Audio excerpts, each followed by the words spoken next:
Et donc pour ce TDMSG, donc la première chose à faire après avoir récupéré des données, on les extrait, on les dézippe, et dedans, vous avez un certain nombre d'images, une petite animation et un petit TD en PDF. Alors, ce TD, aujourd'hui, ça va vous faire travailler sur la bande sahélienne. Voilà, je passe un peu sur les définitions, voilà, donc le Sahel, délimité par des isoyettes, voilà, vous regarderez ça. Donc on va utiliser du satellite MSG, du géostationnaire, avec un nadir, c'est-à-dire un centre optique au milieu de la mer, et donc nous, on va utiliser ces images-là. Voilà. Donc des images satellites géostationnaires, plusieurs, il y a du NOAA, il y a du SPOT. Alors SPOT, c'est pas vraiment du géostationnaire ni du MODIS, mais ça nous donne des synthèses de NDVI, donc ça, c'est ça qui est intéressant.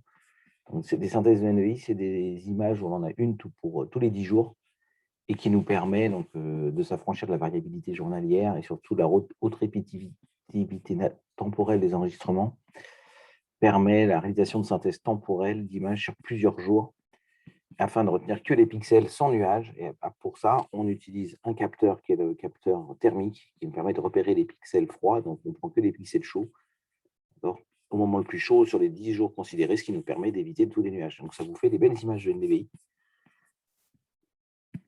qu'on va pouvoir utiliser. Voilà, des belles images NDVI, donc entre du très faible à du très fort, donc jusqu'au bleu, et ça nous permet d'avoir une image tous les 10 jours.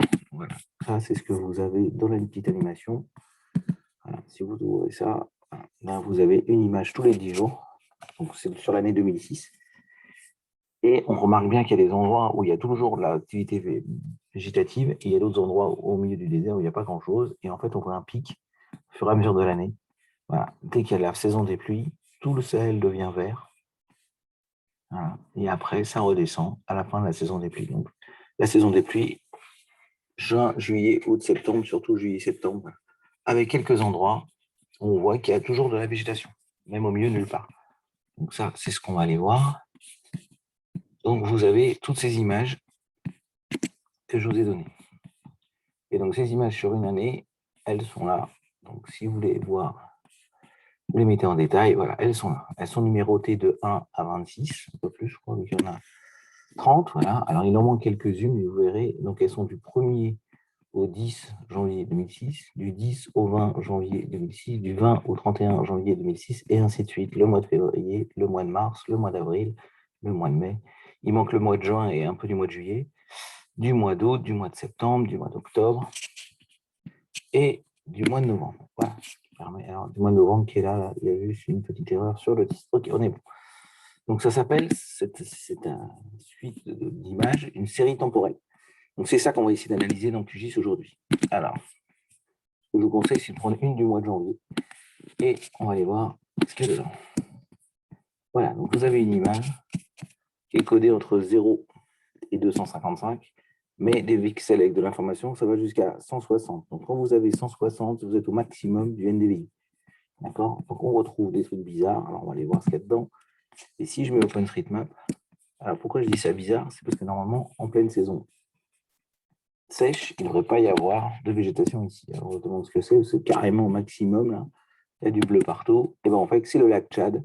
Donc c'est normal, autour du lac, il y a toujours N'Djamena, voilà, c'est à la frontière du Cameroun, du Tchad, du Niger, et un bout au-dessus aussi, voilà, plus débit. Et ici, vous avez donc de la végétation toute l'année, comme on le voit ici. Alors, ce qu'on va essayer de faire, c'est d'essayer de retrouver des isoyettes et cette... voilà, ce qu'on voudrait essayer de vous fassiez, voilà, c'est de trouver le sahélo-sahárien, le sahélien. On va retrouver un petit peu ces images, ces bandes issues de, donc, voilà, issues de la pluie, voilà, celle-là. Là. On va essayer de retrouver nos climats sahélo-soudaniens, soudaniens, guinéens, voilà. Alors, pour faire ça, on va essayer de voir comment les pixels réagissent et sont dans des mêmes classes. Alors, comme d'habitude, en fait, on va juste faire une petite classification de toutes ces images. Donc, pour ça, traitement, boîte à outils. Alors, utiliser l'algorithme classique des classifications non supervisées, qui est le K-means. Oh, voilà. K-means clustering. Voilà, vous les avez là. Ça va vous lancer c'est dans Saga, en fait, ça vous lance un algorithme de Saga. Là, vous allez chercher toutes vos images. Alors, avant d'aller chercher les images, on va déjà les ouvrir. Alors, on y va. Vous allez en avoir un paquet. Alors, vous les prenez toutes. Je vais sélectionner toutes, sauf là, une, parce que j'ai déjà prise. Et je les ouvre là. Donc, il a été les chercher, hein, je les ai juste lancés dedans, classiquement. Là, vous avez toutes vos images. Alors, c'est un peu fastidieux. Je vais juste refermer les palettes pour les voir toutes. Voilà. Elles sont rangées. C'est pas bien grave. Mettre au bout. Vous avez la trempe. Voilà. Donc, elles sont là. Elles sont toutes là. Donc, j'y vais. Donc, je lance mon algorithme Camins. À l'intérieur, je vais chercher toutes mes images. Je sélectionne tout, mais je fais attention quand même qu'il n'y ait pas OpenStreetMap qui se balade dedans. Voilà. On n'a pas envie de classer OpenStreetMap. Vous avez tout classé. Vous avez tout pris. On va garder la méthode de cleaning, de Rubin de 67. Hein. Vous avez d'autres méthodes, vous voyez là. Des clusters, on va en prendre entre 6 et 8. On va en prendre 6. On va essayer de retrouver nos 6 grandes zones hein, qu'on a dans notre 1, 2, et 1 même que 4. Là. On va essayer de prendre que 4, mais 6, moi je préfère parce que ça va être un peu plus fin. On laisse comme ça. Les clusters, on peut les laisser dans un fichier temporel, les statistiques aussi. Et là, vous faites exécuter. Voilà. Donc là, ça peut prendre un certain temps. Vous laissez tourner l'algorithme.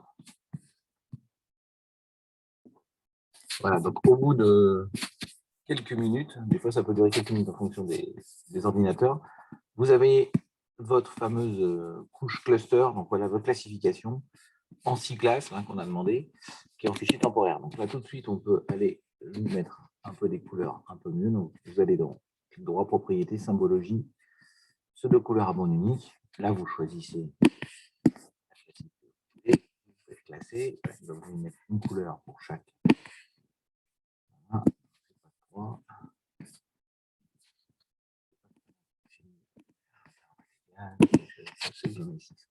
Je classe. Je vais prendre un peu de random aussi, ça marche pas mal.